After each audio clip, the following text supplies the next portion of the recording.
Baik, saudara dan saudari yang saya kasihi, saya akan menyetelkan sebuah lagu yang menggambarkan suasana batin mereka yang ada di dimensi rendah ya.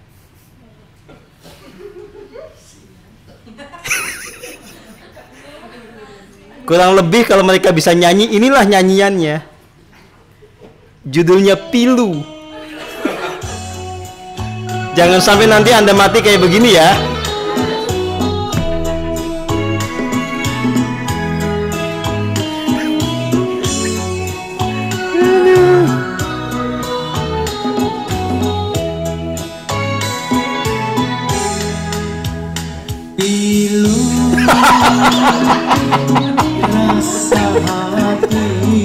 Ini nyanyian penghuni dimensi 4. Karena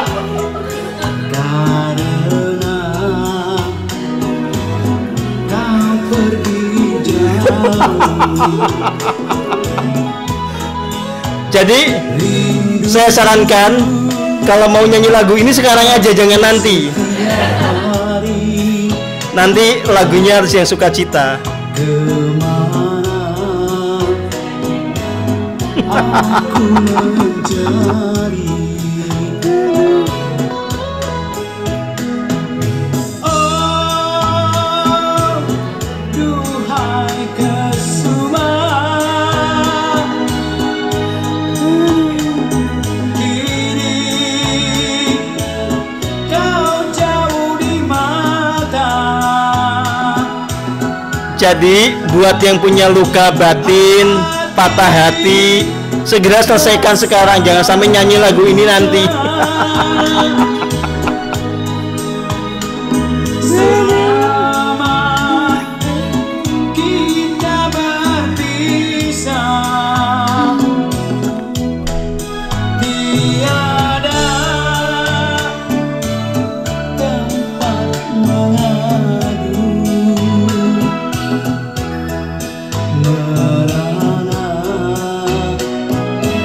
setiap waktu termenung mata berirai merintih pagi dan petang.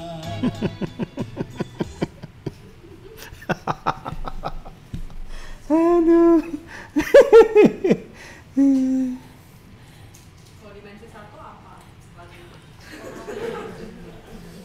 Kalau dimensi 1 saya cari dulu ya, sabar ya. Aduh. Baik, saudara dan saudari yang saya kasihi, sekali lagi saya tegaskan bahwa soal keselamatan jiwa, baik ketika kita masih hidup di bumi dengan tubuh fisik ini, maupun ketika kita nanti telah meninggal dunia, jiwa kita terpisah dari tubuh ini, itu sepenuhnya tergantung dari hukum kosmik yang meliputi semua keberadaan, meliputi semua jiwa, yang berlaku secara presisi, secara adil, tanpa diskriminasi. Ya, sudah jelas bahwa yang selamat adalah siapapun yang memenuhi semua persyaratan keselamatan itu. Tidak peduli apa labelnya, tidak peduli apa afiliasinya terhadap kelompok spiritual dan institusi keagamaan. Ya, jelas sesuai dengan hukum kosmik. Bahkan kalau Anda menjadi anggota persaudaraan matahari, menjadi murid saya, ketika Anda masih tidak jernih jiwanya, Anda pasti dan dipastikan tidak selamat jiwanya. Ya. Sebaliknya, siapapun Anda, apapun label Anda, ketika memenuhi semua persyaratan keselamatan, jiwanya murni, maka Anda pasti dan dipastikan selamat jiwanya. Maka ini adalah sebuah pernyataan yang fair, pernyataan yang adil buat semuanya. Dan tentu saja ini sangat bisa dinalar. Ini sesuatu yang masuk akal kita. Ya. Nah, saudara dan saudari yang saya kasihi, Kalau kita merujuk pada kehidupan saat ini, tentu saja kita semua punya harapan kehidupan surgawi. Bebas dari kecelakaan dalam segala bentuknya, bebas dari segala kekurangan dalam semua bentuknya. Maka lagi-lagi sebetulnya semuanya mengacu pada hukum kosmik. Ya. Kalau Anda punya karma baik yang memadai, Anda akan menuai imbal balik yang selaras dengan itu. Kalau Anda hidup dengan medan energi yang melingkupi Anda itu, yang serba harmoni, maka Anda juga akan menarik segala kehidupan yang harmoni. Ya. Bolak-baliknya seperti itu. Maka, untuk keselamatan kita, baik di kehidupan saat ini maupun nanti, mau tidak mau Anda harus menjalani prosesnya. Keheningan yang membawa kemurnian jiwa. Ya. Maka, singkirkan segala ilusi, segala persepsi yang tidak realistik. Termasuk yang sok bijak. Misalnya dengan mengatakan, ya sudahlah, saat mati nanti saya pasrah aja, terserah Tuhan. Tuhan kan yang punya hak prerogatif. Itu kata-kata yang kayak bijaksana padahal ngaco. Ya. Hukumnya itu sama aja dengan kalau Anda hidup di sini. Supaya Anda tidak celaka, Anda harus hati-hati melangkah, Anda harus hati-hati dalam makan, hati-hati dalam segala hal. Jangan Anda ngaco lalu Anda bicara, pasrah terserah Tuhan. Ngaco. Ya. Kalau Anda menyeberang jalan dengan ngawur, tanpa kewaspadaan, lalu Anda bilang saya pasrah, ya Anda tetap ketabrak. Itu adalah ilusi atas nama kesadaran spiritual. Justru bukti kepasrahan Anda adalah sejak sekarang Anda berjuang untuk memurnikan jiwa raga Anda, melangkah ke depan dengan segala kewaspadaan, dengan segala kehati-hatian. Ya. Baik, saudara dan saudari yang saya kasihi, jika ada pertanyaan, apakah warga persaudaraan matahari itu sesat atau tidak sesat? Kalau saya jelas tidak sesat. Kalau Pak Tono masih sesat, makanya nyangkut di pohon, mau pohon randu atau pohon jengkol. Ya. Jadi sesat tidak sesat itu kembali kepada realitas jiwanya, bukan kepada labelnya, bukan kepada afiliasi kelompok dan institusi religinya. Kalau Anda mencapai level kesadaran yang relatif tinggi, misalnya 300 ke atas, maka Anda semakin ada dalam kebenaran, Anda semakin tidak sesat. Apalagi kalau Anda mencapai level of consciousness-nya itu 500 yang mengindikasikan bahwa Anda sudah bebas dari luka batin, bebas dari watak angkara dan seterusnya, maka itu menjadi semacam pemastian bahwa Anda itu tidak ada dalam kesesatan, melainkan ada dalam kebenaran. Jadi lagi-lagi, sesat tidak sesat itu harus kita ungkapkan dengan tegas. Tidak ada hubungannya dengan label dan afiliasi kelompok. Ya, sesat tidak sesat itu kembali kepada realitas jiwanya sendiri. Ya, jadi supaya Anda tidak sesat, ya Anda harus hidup di dalam kesadaran yang murni. Melangkah hanya mengikuti tuntunan Gusti, tidak mengikuti ego Anda, tidak mengikuti dan diperbudak oleh hasrat egoistik Anda. Ya.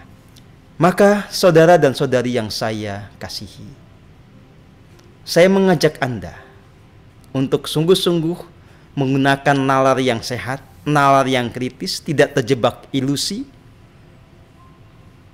betul-betul memahami segala sesuatunya dengan keadilan, sesuai dengan kenyataan. Ya. Jadi isu kesesatan sama isu keselamatan ini harus kita dudukkan pada porsi yang sesungguhnya. Ya. Maka kalau ada orang mengatakan kita sesat, bagaimana respon kita? Ya. Jika kita memang punya hak menjawab, ya kita jawab dengan cara yang intelektual, cara yang bijaksana. Kita ajak diskusi aja, yang disebut sebagai sesat itu apa? Parameternya apa? Ya. Nah, makanya saudara dan saudari semua, alangkah baiknya kalau Anda kemudian memahami esensi spiritualitas, memahami esensi dari semua agama. Ya. Jadi di balik institusi agama dan segala doktrinnya itu, sebetulnya ada esensi yang itu perlu kita pahami. Itu yang sebetulnya menjadi parameter sesat tidaknya seseorang. Ya. Karena saya punya latar belakang sebagai seorang Muslim KTP maksudnya. KTP-nya itu agama Islam dan sampai sekarang belum saya ganti. Kan saya suka ditanyakan juga, Pak Setio masih Islam apa enggak? Ya gitu. Apa Pak Setio sudah ganti jadi Hindu, apa jadi Buddha gitu, apa jadi Kristen? Maka jawaban saya sangat sederhana. Label apapun silahkan Anda yang menerakan, tetapi prinsip dasarnya adalah begini. 1. Saya memegang kebenaran sesuai dengan apa yang saya saksikan. Ya. Saya tidak percaya sembarang percaya. Saya betul-betul ketika bicara tentang Tuhan, maka itu adalah Tuhan yang sudah saya saksikan. Saya bersyahadah tentang Tuhan. Bukan sembarang percaya, tetapi saya betul-betul mengalami banyak hal yang itu menunjukkan perjumpaan dan penyaksian akan Tuhan. Ya. Yang kedua, saya menyaksikan Tuhan itu lewat sebuah metode.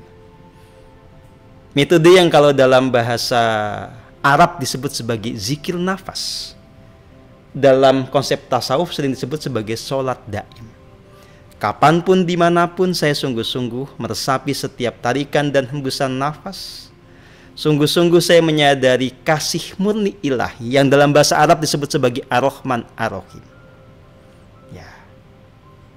Saya tunduk patuh kepada Tuhan yang nyata yang saya saksikan di relung hati saya. Saya berserah diri kepada Tuhan dengan segala titahnya, dengan segala kehendaknya, dengan segala petunjuknya. Maka dalam bahasa Arab saya disebut orang yang taslim. Dalam bahasa Jawa saya disebut sebagai orang yang sumeleh. Nah, saya menyadari betul-betul bahwa di relung hati saya itu ada sumber kasih murni, sumber Rahman dan Rahim. Maka mekarlah taman kasih murni itu di dalam diri saya. Ya. Sehingga kemudian segenap pikiran, kata-kata dan tindakan itu mencerminkan kasih murni ilahi itu. Dalam bahasa Arab kita menjadi rahmatan lil alamin. Maka dengan semua prinsip itu terserah saya mau dikasih nama apa. Ya, yang pasti itulah hidup saya. Ya. Nah, jadi teman-teman semua, kalau Anda hanya berpegang pada label, Anda tidak akan pernah mengalami kemajuan secara spiritual. Ya, faktanya juga adalah saya betul-betul tidak terbatas pada satu tradisi. Saya mempelajari banyak tradisi dan mengajarkan semua tradisi itu kepada Anda.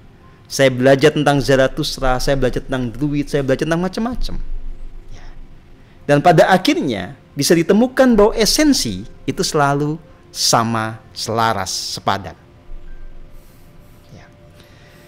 Nah, maka saudara dan saudari yang saya kasihi, kalau ada di antara Anda yang kemudian bertanya, bolehkah saya menjadi anggota Persaudaraan Matahari sembari saya menjadi seorang Muslim atau seorang Kristen atau seorang Hindu, seorang Buddha? Bisakah saya mencapai pencerahan sesuai dengan parameter di Persaudaraan Matahari kalau saya masih beragama?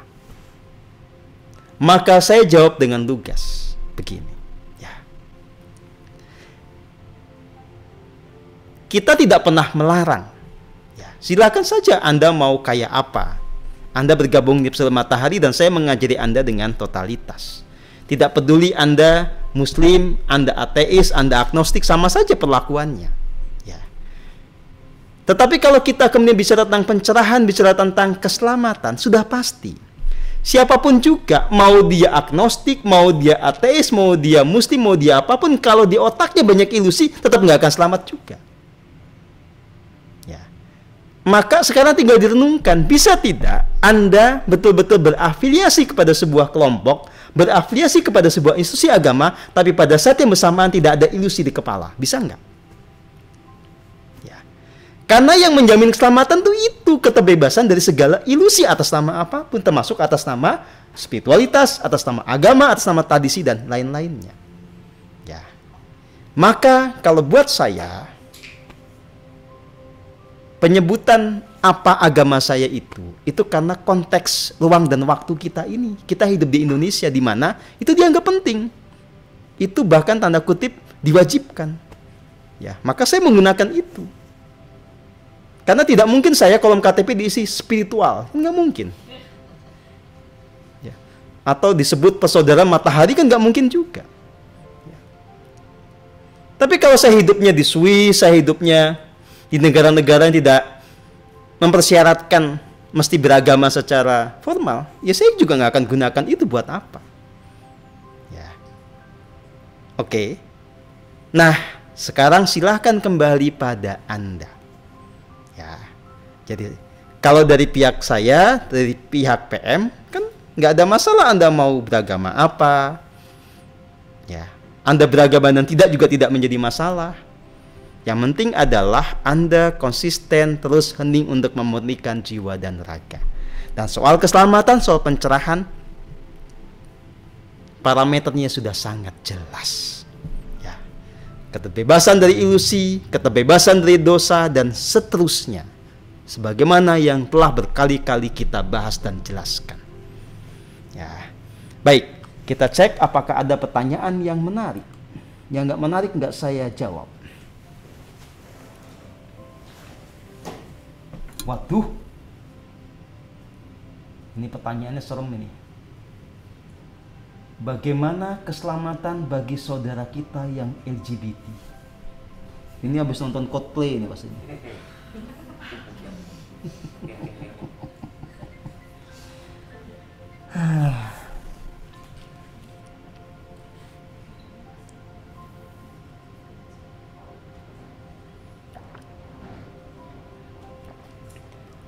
Begini. Saudara dan saudari yang saya kasihi, tolong Anda betul-betul cermati apa yang saya sampaikan. Ya. Saya akan mengatakan apapun kebenaran yang saya saksikan. Ya. Jadi kalau kita bicara tentang LGBT, lesbianisme, gay, transgender, ya. LGBT-nya itu apa? Bisex. Serem amat, Glenn. Gini ya.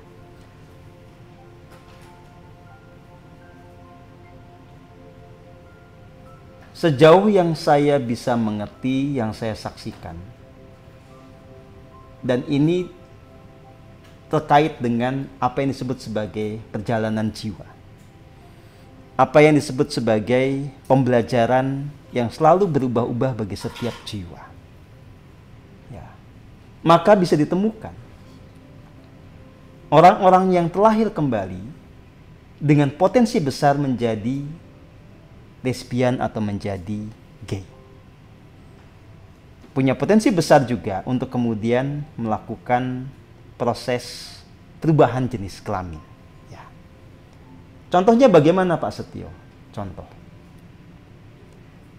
Anda sepanjang perjalanan hidup di berbagai fase, di berbagai masa, itu mayoritas atau kebanyakan menjadi laki-laki. Lalu di kehidupan terakhir Anda menjadi perempuan.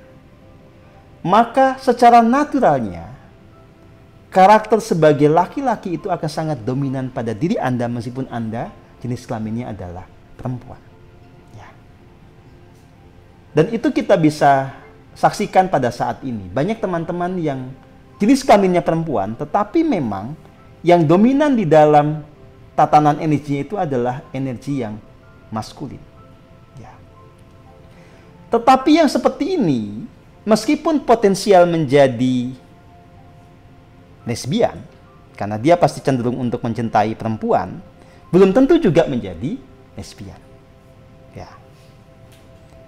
Nah, sebaliknya, mereka yang dalam banyak fase kehidupan itu menjadi perempuan, dominan sekali karakter perempuannya ketika terlahir kembali menjadi laki-laki, maka karakter perempuan atau karakter feminin ini menjadi dominan pada dirinya. Maka dia akan potensial menjadi gay. Ya. Nah, saya masih bisa memaklumi mereka yang ada dalam posisi ini. Posisi menjadi, apa istilahnya ya, perempuan dengan karakter maskulin yang dominan dan laki-laki dengan karakter feminin yang dominan. Tetapi kan, yang seperti ini sekali lagi tidak harus kemudian menjadi gay dan menjadi lesbian. Meskipun itu logis. Gitu. Karena saya pernah ketemu dengan beberapa orang ya. Misalnya, yang pernah saya temui nih, ibu-ibu dengan penampilan yang sangat tomboy. Saya tanya dengan terbuka pada dia, karena dia kan ini memang lesbian, dia senangnya sama perempuan juga. Emang ibu nggak pernah bisa suka sama laki-laki, saya tanya. Tetap nanyanya ibu, dia memang perempuan kan, saya nggak nanya emas kan. Saya sejak kecil, kata dia, itu sudah memang sangat tomboy, sangat laki-laki, dan tidak bisa saya menyenangi laki-laki. Sejak kecil saya sudah menyenangi perempuan. Nah, jadi menyikapi hal seperti ini, yang ada pada diri saya hanyalah pemakluman. Nah, soal keselamatan dia nanti seperti apa, itu berlaku hukum seperti kepada yang lain-lain. Lawang Anda aja yang cowok senang cewek aja belum tentu selamat kan? Sama aja hukumnya. Ya. Kalau dia nanti betul-betul tekun menjalankan keheningan, pasti ada penyelarasan soal nanti dia suka sama siapa dan seterusnya, pola relasi bagaimana. Kalau sungguh-sungguh menjalankan keheningan, maka semesta akan mengarahkan dia kepada jalan keselamatan itu. Ya. Nah, tetapi bedakan antara hal yang natural ini dengan ideologisasi LGBT yang sekarang sedang dikembangkan oleh banyak pihak. Betul-betul dikampanyekan. Sampai Vladimir Putin itu kan, itu bicara begini, karena sedang ada kongres kebudayaan di Rusia. Dia bilang, mirip dengan saya katakan, pokoknya dia bisa menerima keragaman setiap manusia. Bahkan secara natural bisa saja ada yang namanya gay dan seterusnya itu. Tetapi dia tidak setuju ketika ini dikampanyekan, diarus utamakan. Sehingga, misalnya, festival-festival film, itu yang menang adalah yang mempromosikan ini. Coba Anda saksikan deh ya. Kalau di film Netflix misalnya, itu yang menang kompetisi, menang festival, itu pasti yang mengkampanyekan hal begini. Dianggap mempromosikan hak minoritas. Ya. Padahal di balik ini sebenarnya ada ideologisasi yang itu sangat masif. Ini yang saya tentang. Ya. Jadi saya tegas. Saya menolak ideologisasi seperti ini. Karena ini mengganggu keseimbangan kosmik. Dan ada lagi nanti orang menjadi transgender, orang menjadi gay, orang menjadi lesbian itu karena pengaruh lingkungan dan persoalan patah hati. Anda cowok ditolak tuh sama cewek, akhirnya udahlah nyoba yang cowok. Loh iya, banyak yang begitu. Sebaliknya, cewek disakiti berkali-kali sama laki-laki, kalau gitu saya sama cewek aja. Ya. Ini udah nggak natural, ini adalah problem gangguan psikologis yang sebetulnya layaknya disembuhkan.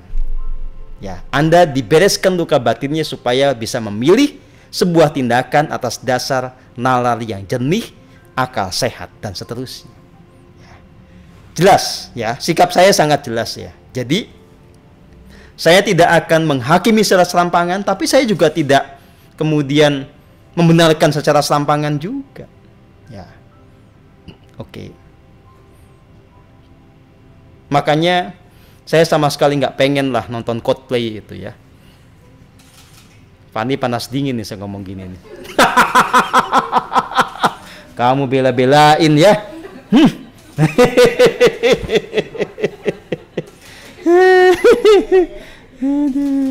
Bagaimana Pak Gusti Swantara, jelas?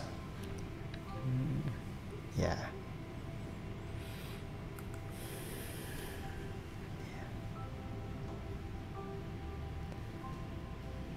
Tapi memang saya belum menemukan orang tercerahkan di dalam sejarah peradaban manusia itu yang gay sama yang lesbian, belum pernah.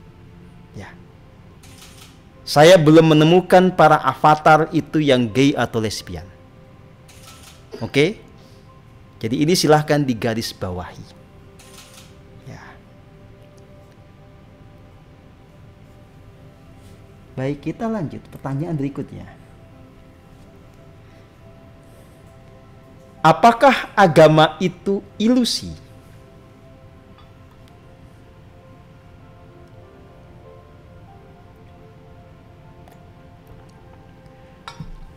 Begini, saudara dan saudari yang saya kasihi. Ada terminologi organized religion. Ya. Agama yang terorganisasikan atau institutionalized religion. Agama yang terlembagakan. Ya. Yang sekarang ada itu adalah agama yang terorganisasikan atau terlembagakan, disahkan oleh pemerintah. Ya, misalnya di Indonesia ada 6. Islam, Kristen Katolik, Kristen Protestan, Hindu, Buddha, Konghucu. Ya. Pertanyaannya adalah, apakah di zaman dulu ketika tokoh-tokoh yang dirujuk oleh berbagai agama ini masih hidup, agama ini sudah ada? Sebagai contoh misalnya, ya, Yeshua HaMashiach atau Yesus Kristus. Ketika beliau masih hidup, apakah sudah ada Kristen Katolik dan Kristen Protestan? Ada yang bisa jawab apa tidak? Jawabannya adalah belum ada. Jadi Yesus Kristus atau Yeshua HaMashiach jelas tidak mendirikan yang namanya lembaga agama bernama Kristen Katolik dan Kristen Protestan. Dua lembaga agama ini ada beberapa ratus tahun setelah Yesus meninggal. Yang Yesus ajarkan adalah jalan spiritual. Baru nanti orang-orang berikutnya melembagakan itu menjadi sebuah agama. Dengan hierarki kekuasaan, dengan standarisasi ritus, dengan standarisasi doktrin dan seterusnya. Nah, sehingga saudara dan saudari yang saya kasihi, Anda harus kemudian memahami dengan analisis politik, ekonomi, kebudayaan tentang bagaimana sebuah lembaga agama ini berdiri. Karena jelas prosesnya berbeda dengan ketika jalan spiritual itu diperkenalkan kepada publik.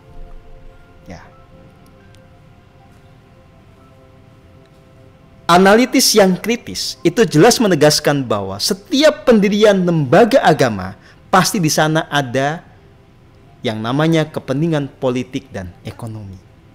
Berbeda dengan ketika jalan spiritual itu pertama kali diperkenalkan. Ya. Sekarang kita berimajinasi. Kalau saya mau mendapatkan kekuasaan lebih besar, dan saya punya uang lebih banyak, maka jalan yang paling gampang adalah saya mendirikan lembaga agama. Ya. Kalau perlu saya akan melakukan sebuah manuver agar Anda terintimidasi dengan ancaman saya. Atau saya mengiming-imingi Anda dengan jalan keselamatan, sebetulnya itu adalah permainan saya. Supaya Anda banyak masuk menjadi anggota atau pengikut agama saya, dan kemudian minimal Anda nyetor 10% dari penghasilan Anda untuk saya. Bagaimana? Ya. Jadi kalau saya melakukan itu, maka kepentingannya jelas kepentingan politik dan ekonomi. Nah, kalau saya mau setia di jalan kebenaran, maka saya akan seperti ini aja. Saya hanya mengajarkan jalan kebenaran, sambil saya menegaskan siapapun yang menjadi murid saya menjadi anggota persaudaraan yang saya bentuk ini tidak ada jaminan keselamatan. Ya. Kalau saya mendirikan agama, saya nggak bisa begitu supaya orang mau masuk, saya harus bilang, ikutlah saya jamin keselamatannya. Tapi ini udah capek-capek ya, ikut tetet, ikut webinar, nggak dijamin keselamatannya. Bodoh aja kalau Anda masih mau bareng saya.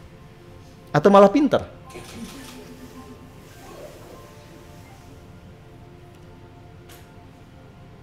Ya.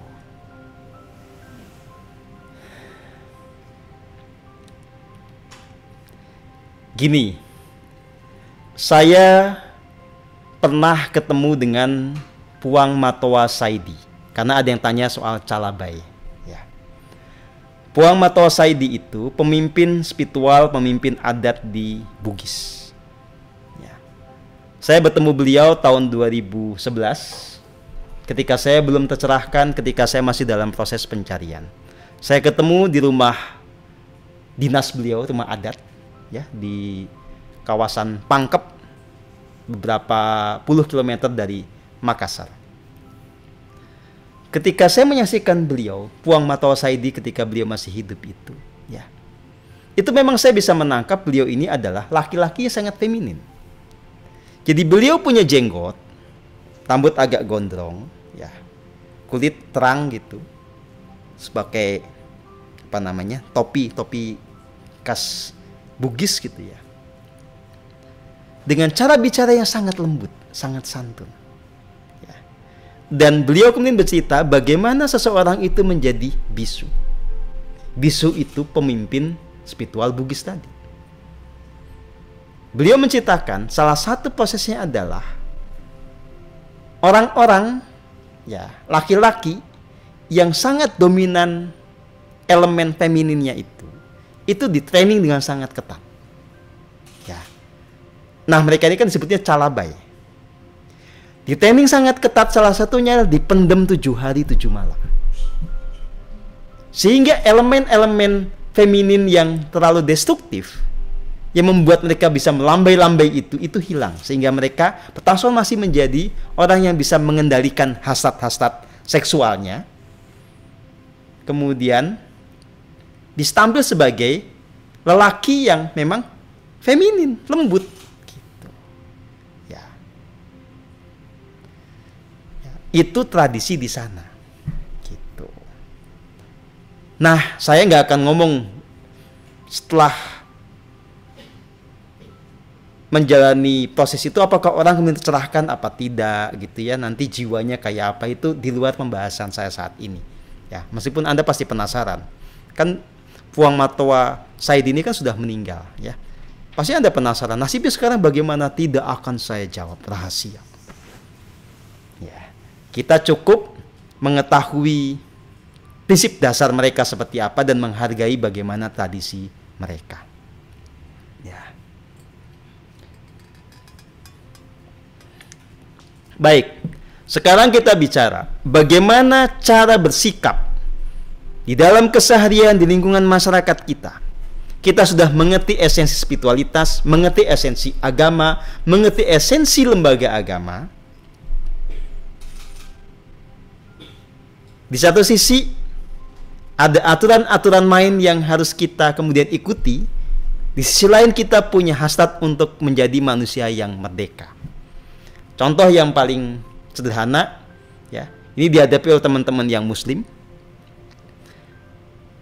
Kan kalau teman-teman yang Muslim ini ikut PM, terus kemudian tidak mau sholat 5 waktu, pasti akan dicap sesat.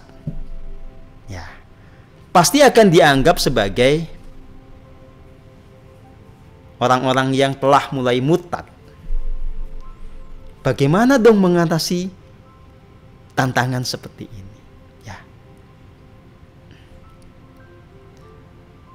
Saya berikan jawaban yang sesungguh-sungguhnya, sebijaksana mungkin. Gini, kalau Anda berpura-pura sholat tanpa penghayatan, itu nanti Anda akan susah sendiri, karena Anda akan tidak nyaman dengan kepalsuan yang Anda buat. Ya. Kecuali Anda bisa ndablek gitu ya. Ya, itu sama sekali tidak disarankan. Maka kalau ada lingkungan yang memaksa Anda untuk melakukan tindakan yang disebut sebagai sholat itu, saran saya adalah jalankan dengan sepenuh hati. Ya. Kecuali kalau Anda sudah bisa proklamasi dan Anda tidak diganggu oleh siapapun, silahkan. Kalau Anda punya independensi, silahkan. Ya. Nah, bagaimana Anda menjalankan sholat yang sungguh-sungguh tanpa kemudian mesti terjebak dalam ilusi? Sederhana dong. Maknai betul apa itu sholat. Ya. Saya masih agak ingat soalnya dalilnya kalau soal-soal yang begini ini ya. Walaupun saya nggak kayak Mas Yudi yang sangat fasih dalam perbahasa Araban, mengerti soal kitab kuning gitu. Saya nggak, saya sangat simple aja. Karena saya bukan orang pesantren kayak Mas Yudi ya. Jadi ini supaya teman-teman yang muslim ini mengerti konteksnya ya. Jadi ini ajaran yang saya dapatkan ketika saya belajar di Tarekat Satariyah sama guru saya yang ada di Cirebon ya. Jadi ketika bicara sholat, maka guru saya itu bicara tentang apa makna sholat berdasarkan teks Quran yang ada ya. Fa'aqimis sholah li dzikri, maka tegakkanlah sholat agar engkau sadar akan keberadaanku. Itu satu. Inna sholatha tanha anil fasai wal munkar, bahwa sholat itu sungguhnya mencegah kekejian dan kemungkaran. Ini adalah dua ayat Quran yang tegas-tegas bicara tentang sholat. Maka sekarang maknai apa kata zikir ya. Dan itu kemudian saya diajak untuk memaknai ini secara praktis ketika saya dengan sangat ingin tahu itu mengamati guru saya itu, dia sholat beneran apa enggak. Jadi saya tungguin zuhur, asar, maghrib sampai isya kagak sholat-sholat. Saya penasaran lagi, saya cek di hari Jumat, kagak sholat juga. Lalu saya dengan sangat penasaran bertanya kepada dia, kenapa bapak enggak sholat-sholat? Bukankah bapak adalah murid Tarekat Satariyah yang harusnya sholat? Dia malah balik bertanya, kata siapa saya enggak sholat katanya. Emang sholat apaan? Ya. Ternyata dia menggunakan dalil yang disebut sebagai sholat daim. Ya. Bukan 5 waktu, tapi sholat sepanjang waktu ketika melek. Selama dia zikir terhadap Tuhan, selama dengan zikir itu dia mencegah kekejian dan kemungkaran, maka dia telah sholat. Walaupun tidak 5 waktu kelihatan gerakannya. Ya. Jadi itu esensinya. Maka sebetulnya kalau mengikuti substansi, mengikuti esensi, Anda yang nggak sholat 5 waktu sebenarnya tetap sholat selama Anda melakukan zikir nafas. Tapi kan Anda menerangkan ini di hadapan orang-orang yang nggak mengerti ini, Anda akan dilempar sepatu. Maka kalau Anda misalnya di rumah mau tidak mau sholat, lakukan dengan sepenuh hati. Jadikan itu sebagai salah satu bentuk dynamic meditation. Meditasi dinamik. Jadi Anda hayati setiap gerakan, Anda hayati nafas. Jadi Anda lakukannya dengan sungguh-sungguh juga, bukan asal melakukan supaya nggak dimarahin orang. Ya. Supaya Anda tidak nanti konflik batin sendiri. Nah, bagaimana kemudian kalau di dalam bacaan-bacaan sholat itu ada sesuatu yang tidak pas di hati Anda? Ya. Tidak gampang. Tetapi ini saya kasih tips buat yang masih sangat tidak bisa beranjak dari tradisi Islam. Ya. Jadi kalau ada sebuah bacaan Quran, kan maknanya itu tergantung dari tafsir. Nah, tafsir itu ada 4 cara. Ya. Kalau bahasa Arabnya itu tafsir bilugoh, tafsir berdasarkan kaidah nahwu dan shorof. Tanyalah pada Profesor Yudi. Ya. Yang kedua, namanya tafsir bil qasas, tafsir berdasarkan cerita. Ya. Dicek asbabun nuzul atau sebab-sebab kelahiran sebuah teks. Apa landasannya? Dari situ ditangkap maknanya. Ketiga, tafsir bil lo'yu dengan nalar. Ya. Maknai sebuah teks berdasarkan apa akal sehat Anda mengungkapkan itu. Yang berikutnya keempat namanya takwil. Jadi apapun ucapannya nggak usah dipikir, biarkan Anda mengerti maknanya itu dalam keheningan. Jadi kalau Anda memang mau terbebas dari segala bentuk ilusi dalam bentuk apapun juga yang kaitannya dengan penafsiran ini, ketika Anda sholat, Anda membaca sesuatu itu, biarkan maknanya itu Anda temukan secara otomatis ketika Anda hening, ketika kemudian dari relung hati Anda itu muncul sebuah makna. Ya. Jadi Anda nggak usah mikirin maknanya apa secara tekstual. Biarkan saja Anda dibimbing oleh sang sumber hidup itu untuk mendapatkan makna yang paling pas buat diri Anda ketika Anda membaca apa yang harus Anda baca. Ya, betapa ribetnya. Loh, ini buat Anda yang butuh, yang nggak butuh nggak usah. Kalau kayak Mas Eko, Mbak Rose kan udah tren gitu ya, udah santai gitu ya. Ya. Oke. Gitu. Nah, bagaimana dengan yang Kristen, Katolik, yang Hindu, Buddha? Prinsipnya sama. Ya. Anda tangkap semua esensinya. Kalau Anda memang tidak bisa harus datang ke gereja, ya datang saja dengan memberkati semua yang ada di gereja itu. Pendetanya bilang Tuhan Yesus, ya kan Anda punya paham sendiri tentang Yesus itu siapa. Ya, mereka bicara apapun kan terserah, itu kan haknya mereka sesuai dengan tingkat kesadaran mereka. Kan Anda bisa dalam hening tetap menyambungkan diri Anda dengan sang sumber hidup dan dengan Yesus sebagai manusia ilahi. Begitu seterusnya ya. Bahkan ketika Anda misalnya ya menjadi warga Hindu yang penuh dengan tradisi gitu ya. Ya Anda tinggal hayati semua tradisi itu dengan memahami apa esensinya. Ya.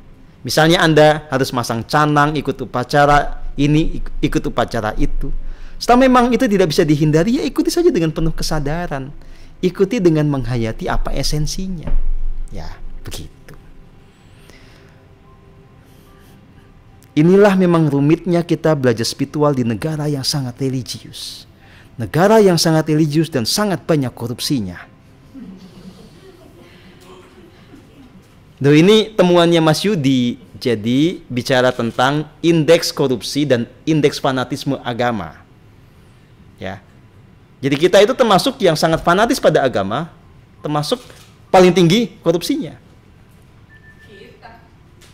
Indonesia maksudnya. Ini bicara tentang negara, bukan tentang pesawat matahari, saudara.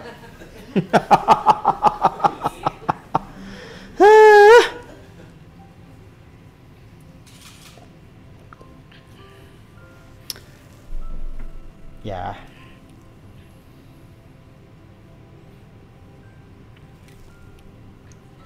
Saudara dan saudari yang saya kasihi, jelas kita semua yang pernah hidup di lingkungan yang sangat religius, ada ilusi yang sangat mengakar di kepala kita, ya.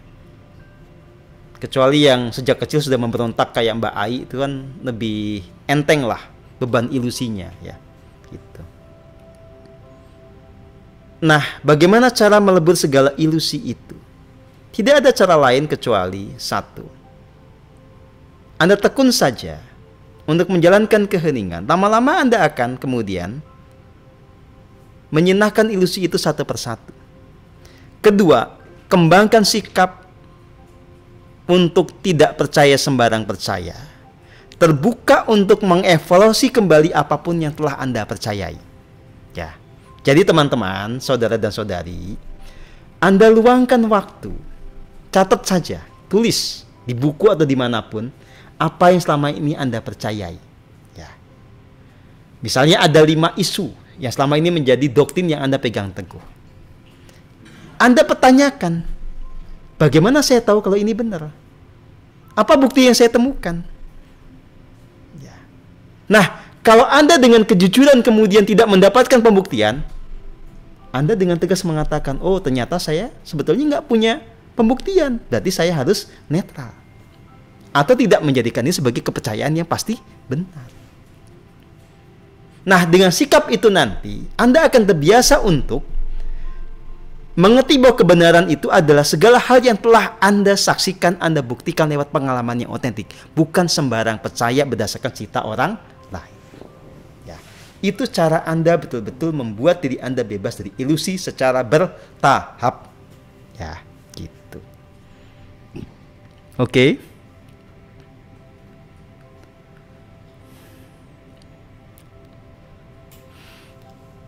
Apa yang Mas Guru lakukan kalau ada murid PM yang meninggal dunia dan kebetulan LOC-nya rendah?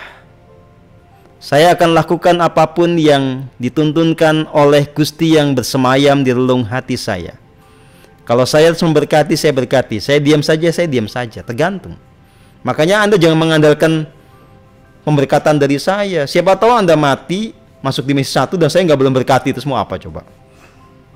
Ya, belum tentu saya boleh, enak aja. Tetap ada aturan main, ada hukum kosmik yang tidak bisa dilanggar. Ya, gitu.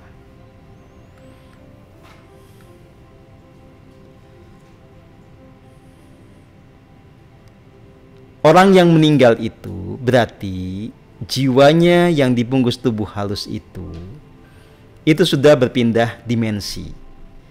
Maka soal jauh dekat, ya, dalam persepsi manusiawi dengan bumi yang kita tempati ini tergantung juga dari tingkat kesadaran mereka. Misalnya begini, kalau orang-orang yang meninggal karena tabrakan, ya,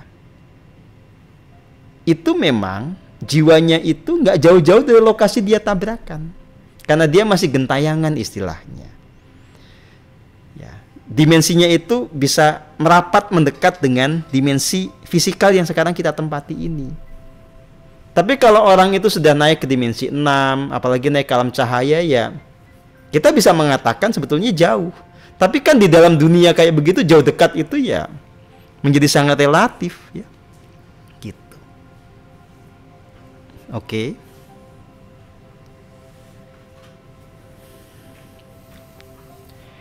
Di tingkat kesadaran berapa seseorang sudah bisa melihat kenyataan jiwa setelah mati? Lawang matinya aja belum tahu kapan. Kemudian nanti di ujung kehidupan itu ilusinya berapa belum pasti, ya nggak bisa dilihat lah Pak. Ya. Kalaupun yang dilihat sebuah visi kan belum tentu kejadian, ya. Gampangannya ginilah. Katakanlah saya sekarang ini LOC 1000 plus gitu ya. Kalau saya mati saat ini dengan kesadaran tidak berkurang sedikit pun, saya pasti akan mencapai dimensi tertinggi. Tapi kan nyatanya saya belum mati saat ini. Bisakah saya kemudian melihat, memastikan bahwa 5 tahun lagi, 10 tahun lagi ketika saya mati, saya akan ada dimensi yang tinggi? Nggak bisa begitu cara benalarnya. Semua tergantung apakah mulai dari detik ini sampai nanti saya mati itu saya konsisten apa tidak.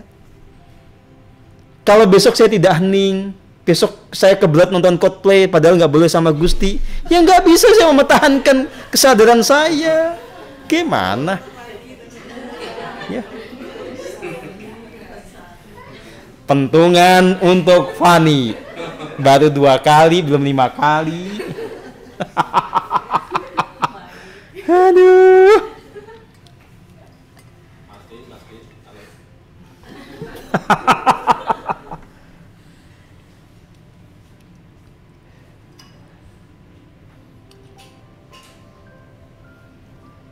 Begini ya, kalau Anda sudah kadung mati lalu masuk ke dimensi 1, bagaimana cara Anda bisa mengalami reinkarnasi? Secara teknis, Anda harus bisa naik ke dimensi 6 dulu, tapi itu bukan perkara gampang.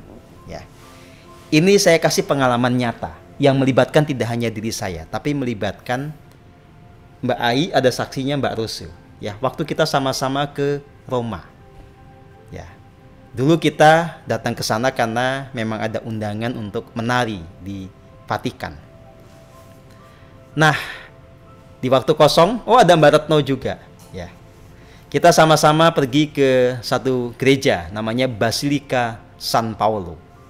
Ya.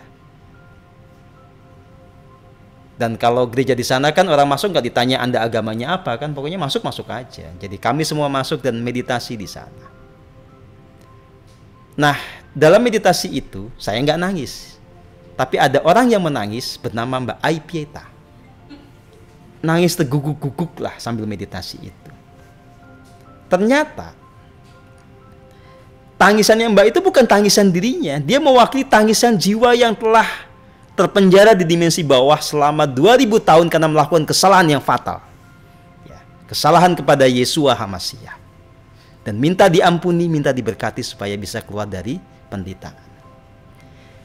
Itu nunggu 2000 tahun, saudara. Ya. Anda mau kayak begitu? Ya kalau waras pasti nggak akan mau. Kalau waras. Nah, sama saja kenyataannya sekarang. Ada orang yang sudah meninggal padahal kenal dengan saya. Dimensi bawah. Ya menderita dan saya belum tentu bisa menolong. Karena kan semuanya menuai karmanya sendiri. Gitu loh. Untuk nanti dari dimensi 1 bisa naik ke dimensi 6 ini bisa butuh puluhan tahun. Bisa butuh ratusan tahun. Bahkan itu yang tadi kita omongin 2000 tahun. Nggak gampang. Masa 2000 tahun nyanyi pilu? Coba Anda bayangkan nyanyi yang tadi itu ya. Coba saya mau cari lagu yang lebih serem. Dimensi 1 ada nggak ya?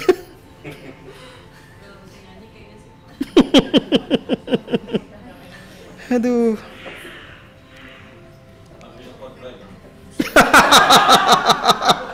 Aduh.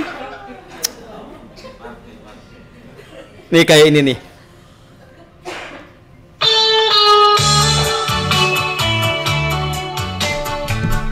Hidup di bui selama 2000 tahun. Nah ini nih, mewakili. Dimensi 1 selama 2000 tahun. Hidup di bui bagaikan burung. Bangun pagi makan nasi jagung. Tidur di ubin pikiran bingung. Apa daya badanku terkurung. Terompet pagi kita bangun. Makan di antri nasinya jagung. Tidur di ubin pikiran bingung. Apa daya badanku terkurung. Hanya sebuah analogi. Jiwa yang ada di dimensi rendah itu mirip dengan mereka yang terkurung. Mereka yang dipenjara, yang tidak bisa keluar semau diri mereka yang menderita di dalam keterpenjaraannya itu. Ya. Nah, tapi tolong gunakan akal sehat, gunakan nalar yang kritis, ya. Maka boleh Anda bertanya, bagaimana kita bisa merasakan sakit sementara kita sudah tidak punya badan fisik? Maka saya katakan, sakitnya bukan sakit fisik, saudara. Makanya memang nggak ada Anda punya daging terus disundutin pakai tombak berapi, itu bukan begitu. Ya. Atau Anda ditusuk pakai tombak gitu ya. Seperti di komik-komik itu ya, bukan begitu. Ya. Ketika Anda meninggal itu, Anda melepaskan diri dari tubuh fisik. Maka Anda hidup dengan tubuh non-fisik, dengan tubuh halus. Tetapi tubuh halus itu merekam segala jejak emosi, merekam segala jejak perasaan yang Anda bentuk di dalam kehidupan ketika Anda masih punya tubuh fisik.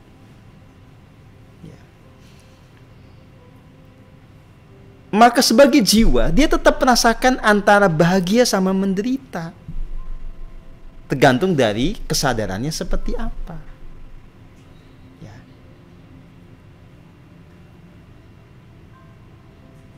Jadi sekali lagi, penderitaan yang dialami itu adalah penderitaan yang kita sebut penderitaan emosional, bukan penderitaan fisikal gitu. Ya.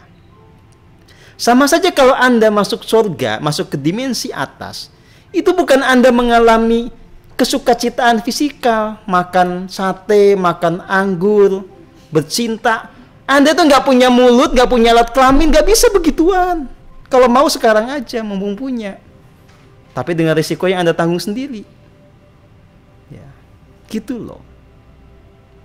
Jadi jangan ngayal, jangan juga Anda kemudian sok kritis sehingga salah dalam menilai. Ya, begitu. Ini ada pertanyaan, ya. Apakah benar penderitaan emosional itu lebih menyiksa saat tak bertubuh fisik? Ya nanti buktikan sendiri aja. Yang pasti sakit secara emosional itu mau pakai tubuh fisik mau kagak pakai tubuh fisik tetap sakit, ya. Buktinya apa? Sekarang masih punya tubuh fisik, Anda patah hati deh. Patah hati itu konon sakitnya 10 kali lipat dibandingkan digebukin katanya. Ya saya pernah ngalamin sih, sakit banget sih. Beda dengan digebukin, tapi sakit banget ya nggak Mbak Firin? Kena lagi. Sakit kalau digebukin itu ya gebuk sekali ya, seminggu sembuh. Itu sakit hati itu bisa 20 tahun.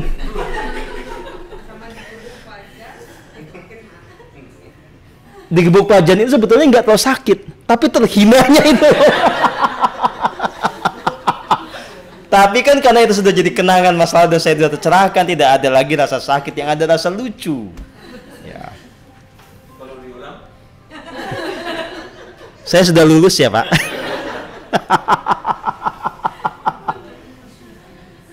Pak guru yang tadi nangis gereja salahnya apa? Mengkhianati Yesua Hamasiah. Ya, nggak usah saya sebut siapa orangnya ya, nanti Anda kepo lagi. Nggak usah lah.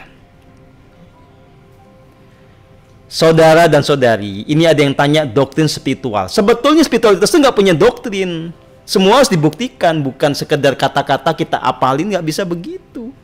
Kebenaran itu harus dibuktikan, bahkan kata-kata saya yang saya sampaikan ini, Anda nggak harus dan nggak boleh langsung percaya. Ya, kalau Anda belum bisa menghayati kebenarannya netral, udah gitu aja, nggak boleh. Pokoknya kalau nggak percaya sama saya, awas, masuk penjara. Masuk penjara lagi. Masuk dimensi 1, ya nggak begitu, santailah. Oke?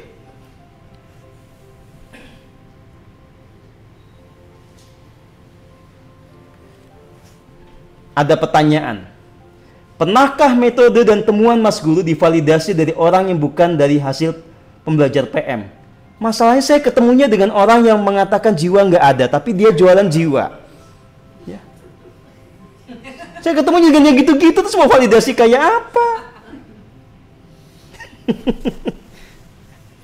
Saya ketemu dengan profesor sangat cerdas, tapi bukan ini bidangnya. Di mana saya menemukan orang bisa memvalidasi, saudara?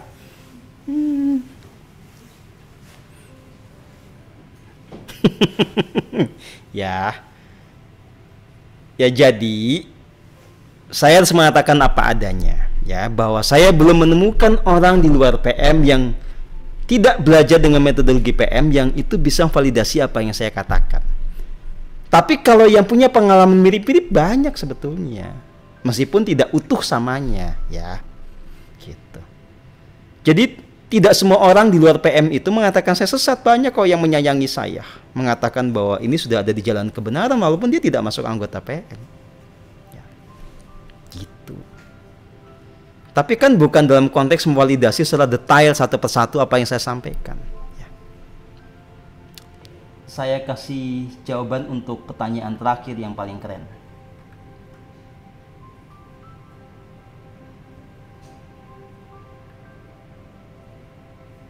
Apakah bahaya?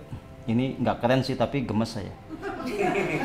Apakah bahaya ilusi? Bahayanya membuat Anda masuk neraka. Loh, ilusi itu menciptakan dosa. Ilusi itu membuat Anda tidak bisa berpikir, berkata, bertindak benar. Gitu. Itu bahayanya, itu bahaya banget. Orang yang telah terbebas dari ilusi itu di LOC berapa? Ya LOC 500 lah minimal. Ini ada lagi tanya, bagaimana pendapat Bapak tentang Palestina dan Israel? Baik-baik saja.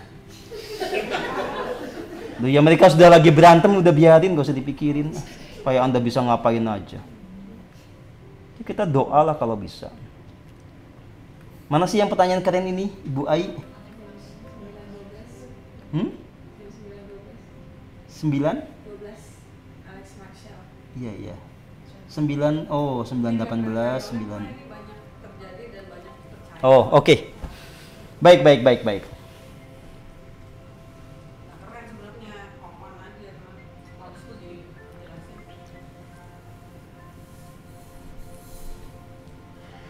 Ini dari Mas Alex Marcel. Ya, memang nggak keren-keren amat, tetapi ini perlu untuk saya jawab ya. Mas Guru, bagaimana dengan anak-anak indigo yang menyelamatkan jiwa di dimensi bawah dan mereka melakukan pembebasan atas nama Tuhan? Apakah ini bisa dan benar? Dan apakah kelakuan mereka mengacu hukum kosmik? Gini saudara dan saudari yang saya kasihi ya. Pakai analogi yang paling sederhana. Di dunia material saja. Kalau di rekening Anda, di dompet Anda, tidak punya uang sama sekali, bahkan Anda punya utang ke orang lain, bisa nggak Anda bantu orang lain dengan uang?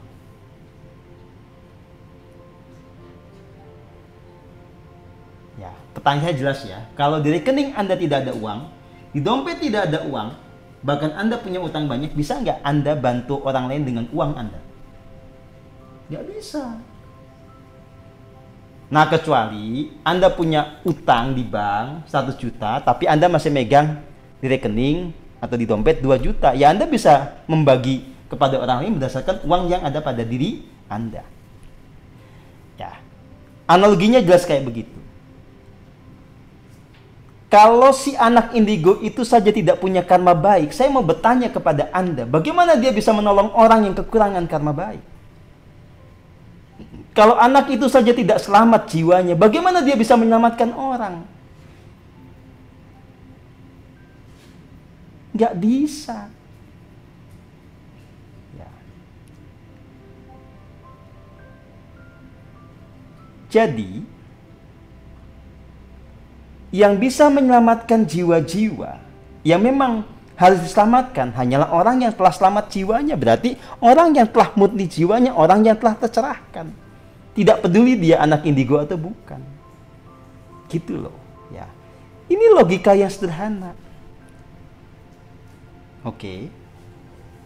Gitu. Nah, makanya jangan gampang terpukau, jangan gampang percaya dengan cerita, oh saya begini begitu bisa nyelamatin orang. Gitu ya. Nggak sesederhana itu, saudara. Bahkan kalau Anda menjadi jiwa yang tercerahkan pun, itu nggak gampang untuk menyelamatkan orang, itu butuh momentum. Pertolongan itu hanya bisa efektif ketika si orangnya juga punya karma baik dan sudah punya sebuah proses tertentu yang dia jalani dan dia tuntaskan. Nggak sesimpel itu, saudara. Makanya saya bilang, Anda jangan mengandalkan siapapun. Anda memastikan Anda selamat dengan laku Anda sendiri. Bahkan Anda jangan mengandalkan saya. Ketika pun Anda percaya, Anda mengerti bahwa saya ini seorang yang sudah tercerahkan. Nggak bisa. Ya. Oke, begitu. Ya.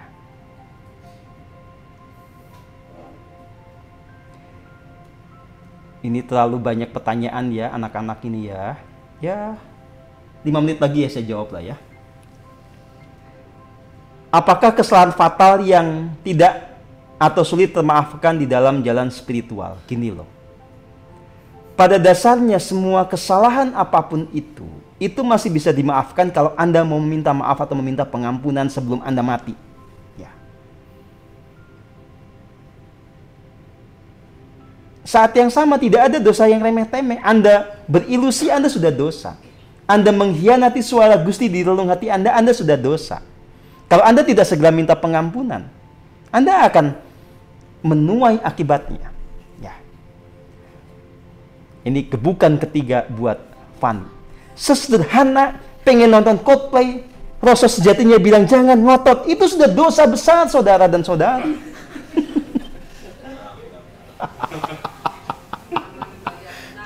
Langsung dibayar tunai, saudara. Dengkulnya benjut.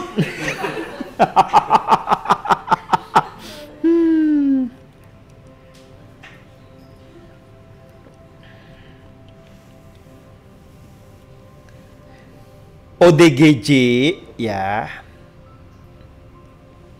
Ya probabilitas terbesarnya tidak selamat. Yang tidak ODGJ aja kemungkinan besarnya juga nggak selamat, apalagi yang ODGJ.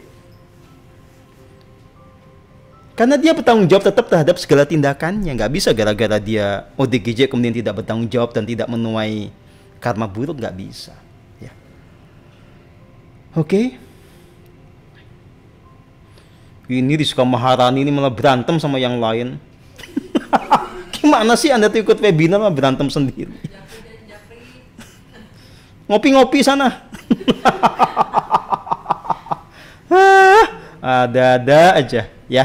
Sudah begitulah yang bisa saya jawab. Pasti banyak pertanyaan yang masih menggantung di pikiran Anda dan belum terjawab, tetapi memang semua itu ada waktunya, ada prosesnya.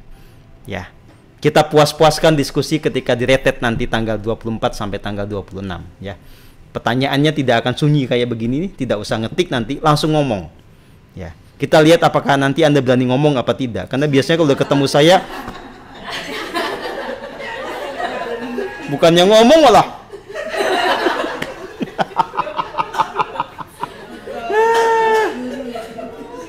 Bagaimana hukum orang membantu tapi punya niat terselubung? Dosa? Udah gitu aja, masa ditanya sih ah.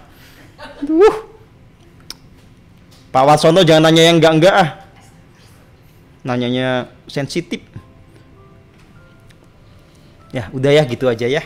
Terima kasih banyak buat teman-teman semua. Pokoknya Anda ingat-ingat, jangan sampai Anda nanti selama ribuan tahun menyanyikan lagu ini ya.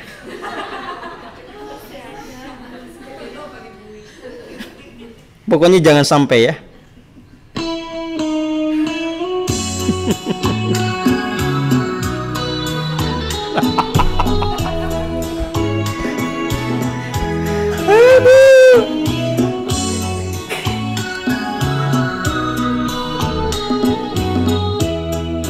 Silakan teruskan heningnya, teruskan murnikan jiwa ya. Rasa hatiku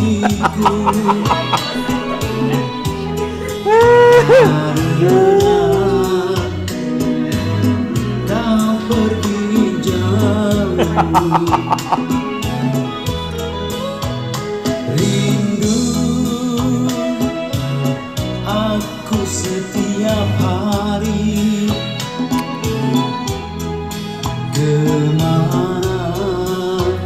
Oke, teman-teman semua, sampai jumpa di lain waktu. Sampai jumpa di retreat buat yang datang. Terima kasih semua.